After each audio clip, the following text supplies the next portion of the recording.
రాజు ఎక్స్పోకి వెళ్తుంటే అపర్ణ దేవుడికి పూజ చేసి హారతిచ్చి ఈ ఏడు కూడా అవార్డు నీకే రావాలని దేవుని కోరుకున్నాను రాజు అని తనకి చెప్పి తనకి హారతిస్తూ ఉంటుంది. ఇక రాజు హారతి తీసుకొని వాళ్ళమ్మకి థ్యాంక్స్ చెప్తాడు. ఇక రాజు బయలుదేరబోతుంటే రుద్రాని పరిగెత్తుకుంటూ వచ్చి నేను కూడా నీతో వస్తాను రాజు అని అంటూ ఉంటుంది. ఇక ఇంట్లో వాళ్ళంతా ఆశ్చర్యపోయి నువ్వా ఎందుకు అని అంటూ ఉంటారు.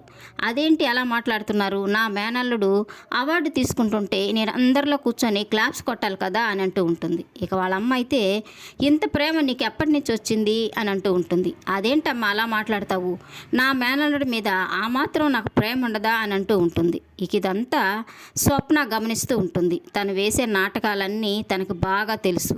ఎందుకంటే నైట్ తను ఎవరితోనో ఫోన్లో మాట్లాడేది తను వింటుంది. స్వప్న ఆ మాటల్ని జ్ఞాపకం చేసుకుంటూ ఉంటుంది.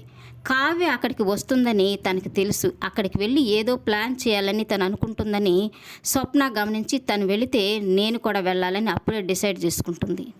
తను కూడా వెళితే ఆ ప్లాన్ ఏంటో తెలుసుకోవచ్చు, అలాగే దాన్ని అడ్డుకోవచ్చు కూడా అని అనుకొని మా అత్త వస్తే నేను కూడా వస్తాను రాజు అని తను చెప్తూ ఉంటుంది. ఇక రుద్రాని అయితే ఒక్కసారిగా ఉలిక్కిపడి నువ్వెందుకు ఏం అవసరం లేదు అంటూ ఉంటుంది. ఇక ప్రకాశం అయితే స్వప్న కూడా ఖచ్చితంగా వెళ్ళాలి, ఎద్దుని తనబడానికి ముళ్ళు కర్ర ఉండాలి కదా, నీకు స్వప్నే కరెక్టు, తన దగ్గర ఉంటే నువ్వు ఏ పిచ్చి వేషాలు వేయవు అని చెప్తూ ఉంటాడు.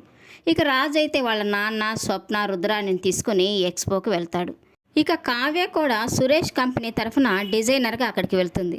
ఇక ఒకరికొకరు ఎదురుపడి చూసుకుంటూ ఉంటారు. ఇక రుద్రాణి అయితే కావ్యని ఎలాగైనా రెచ్చగొట్టి తనని ఇంటికి రానికుండా చేయాలని ఎప్పుడు మా రాజుకి ఎదురుపడుతూనే ఉంటావా, తనని మంచి చేసుకుని ఇంటికి రావాలని ప్రయత్నిస్తున్నావేమో అని తను అంటూ ఉంటుంది. ఇక కోపం వచ్చిన కావ్య అయితే నీలాంటి కాపురాలు కూల్చేవాళ్ళు తన పక్కనే ఉంటే ఆయన నన్నెందుకు తీసుకెళ్తాడు అని తను కూడా సమాధానం చెప్తూ ఉంటుంది.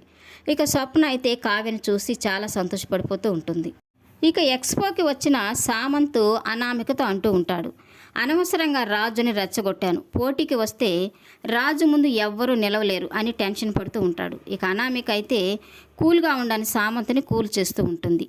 పైగా కావ్య వేసిన డిజైన్స్ మన దగ్గర ఉన్నాయి కదా, భయం ఎందుకు, నేనున్నాను నీకు, నువ్వేం భయపడకని తనకి ధైర్యం చెప్తూ ఉంటుంది. ఇక రాజుకి కావ్యకి మధ్య పోటీ పెట్టి వాళ్ళ మధ్య చిచ్చు పెట్టి గొడవ పెట్టి వాళ్ళిద్దరూ శాశ్వతంగా విడిపోయేలాగా అనామిక ప్లాన్ వేస్తుంది. దానికి రుద్రాని ఆజ్యం పోస్తుంది. ఇక జరగబోయే ఈ ఎక్స్పోలో అవార్డు ఎవరికి వస్తుందో అనేది జరగబోయే ఎపిసోడ్లో తెలుసుకుందాం. ఈ వీడియో నచ్చినట్లయితే లైక్ చేయండి, సబ్స్క్రైబ్ చేయండి. Thank you for watching.